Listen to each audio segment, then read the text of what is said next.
الہ لا الہ کلمت طیبہ کے اس جز اللہ کے لیے دو چیزیں ثابت ہیں، ان کے اللہ کے غیر میں نہیں پائے جانے اور اللہ کی میں ہونے کا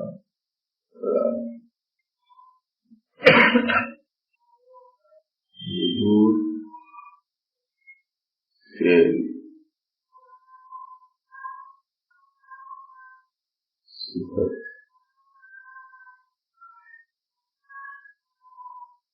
ملکیت حاکمیت یہ چیزیں اعتبارات الہیہ ہے، الوہیت سے بھی تعلق ہے۔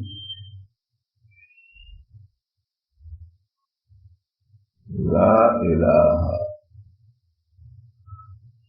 ہم نے اس کی نفی کی، وجود حقیقی سوائے اللہ کے کسی کے لیے نہیں، فعل حقیقتاً اللہ ہی کی ذات میں پایا جاتا ہے، تمام اچھی صفات کسی میں نہیں سوائے اللہ۔ یہ چیزیں ہیں ان چیزوں میں سے کسی بھی چیز کا اللہ کا غیر مالک نہیں، اللہ ہی مالک، اور جتنی چیزیں ہیں ان میں سے کوئی بھی اللہ کا جو غیر ہے حاکم حقیقی نہیں ہے، اللہ ہی حاکم۔